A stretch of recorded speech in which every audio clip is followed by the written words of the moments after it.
what's up guys, my name is Brajesh and welcome to Superflip, the channel where every week on Wednesday and Friday I post a cubing video such as a tutorial, an unboxing, or something completely random. So remember to subscribe and hit that bell notification icon if you're into that kind of stuff. With that being said, let's get into today's video. So today's video is not how to actually solve the cube blindfolded, it is actually how to memorize faster in blindfolded. This video is mainly meant for people who use old Pokemon on both corners and edges, but I guess if you use a different method, you can use the same strategies. If you don't know how to solve a cube blindfolded and you want me to make a tutorial, make sure that you leave it down in the comment section down below so I can make a tutorial for you guys. So this video is going to be split up into two parts, edges and corners. For most people, corners is going to be easier to get a grasp of, so let's do that first. So let's start. So my blind orientation that I solve in is red on top, blue in front, and yellow on the left. You guys can solve in whatever orientation you want though. I also use kind of a weird lettering scheme. I don't use spefs, but you guys can follow along with whatever lettering scheme you use. The places are going to be different, but the letters are still the same. So the first thing I see is the buffer is solved. So we immediately have to break into a new cycle. If J is open, I usually go for J, and it is open, so we're going to go for J. After J, we go to C. Then from C, we go to W. From W, we go to L. From L, we go to E. From E, we go to S. And from S, we go to G. And then we have a flipped corner in the back, and yellow is facing back. So the letters we have to memorize are J, C, W, L, E, S, G, and then we just need to memorize to flip this corner. The way I would memorize this set of letters is by memorizing a set of pictures. Most people use letter pairs, but I find that too slow for me, so I just use single pictures. So for J, I would memorize a guy named Jeff, so I would memorize my friend Jeff. Then for C, I'd imagine him driving off in a car.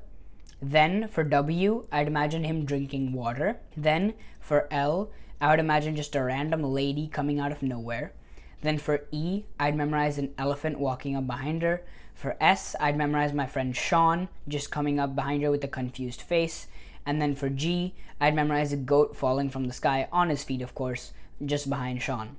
And then the way I would memorize the flipped corner is just by realizing, okay, this corner is flipped right here, and yellow is in the back. And I know, since this is my solving orientation, that yellow is always on the left. So when I'm executing, I'm just going to first shoot to this back piece right here, and then I'm just going to go to the sticker right here.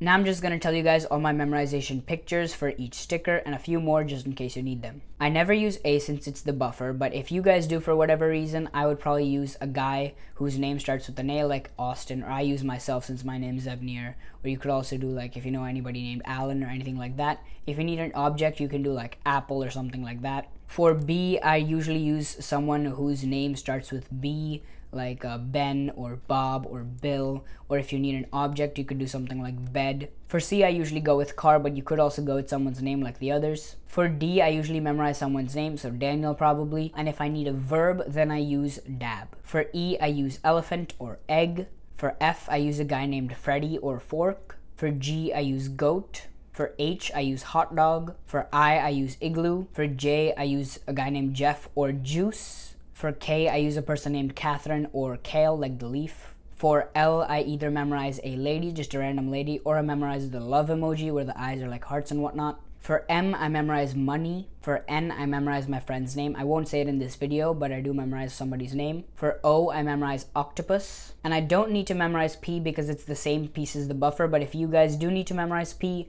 I would probably use something like pear, like the fruit, or somebody's name. Same thing for Q, I don't need to memorize it since it's the same thing as a buffer piece, but I use queen. For R, I usually picture a rat. For S, I'd usually memorize a guy's name, so I usually pick Sean. For T, I memorize tennis, so I imagine somebody hitting a tennis ball with a tennis racket and it hitting something. For U, I usually go with somebody's name, but you can also use umbrella or just picture underwears falling from the sky or something weird like that. For V, I also use somebody's name, but you could also memorize like virtual reality or something like that. For W, I could use somebody's name, but I usually use water. And for X, I don't actually use X, I use Y instead since it's easier to make words, but I'll use yellow or I go with my friend's name. So those are all my memorization pictures. I make a story using those for the letters, and that's how I memorize corners. If we had parity, we just remember to do parity, and if we didn't have parity, we just remember not to do parity. It's as simple as that. Now moving on to edges, this might be a little harder to understand, but it's still pretty simple. For edges, I use sound, so it might sound a bit weird when I'm explaining, but it actually does work very well, because you can memorize it very fast without thinking too much. This method is very short term, you're only going to be able to memorize it for like 2 minutes at max, so I wouldn't recommend it for like 4 blind, 5 blind, or even multi-blind for that matter. If you want to do pictures though, you could use the same pictures I demonstrated for corners, but I personally think sound is much better. So our first target is C. So for C, I just memorize cup. So that's like the first sound, cup. Then this goes to R, so I'd memorize cur. Then this goes to K, so that's kirk. Sometimes while executing, I'll get confused whether to do C or K first. In that case, just go through your memo really well so that you know which one is doing where, and then you'll eventually get good at it. So you have kirk, now we go to V, so that's kirk v.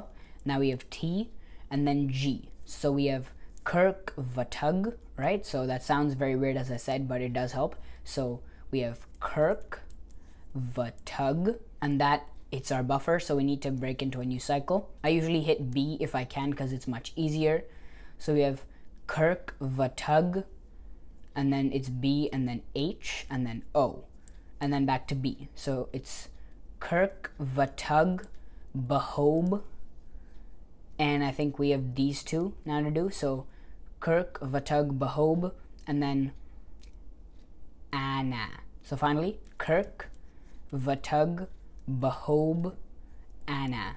And I don't think we missed anything, and that is our complete memo. In order to prevent messing up, I like to do edges first so that I remember it very clearly and I don't forget it in the long run. Then we would just execute and we are done. So that is how to memorize faster for 3-blind. If you have any questions, feel free to leave them in the comment section down below and I'll answer them as best I can. Again, like I said in the beginning of this video, if you want me to make a full-fledged blind tutorial, then make sure you tell me in the comment section down below and I'll gladly do it. Like this video if you liked it and got something out of it, and share it with your friend if you think they will like it and get something out of it as well. Subscribe to this channel so that you never miss one of my videos that I upload on Wednesday and Friday, and comment down below any video ideas, suggestions, or questions you might have. Thank you so much for watching this video, and I'll see you on the next one.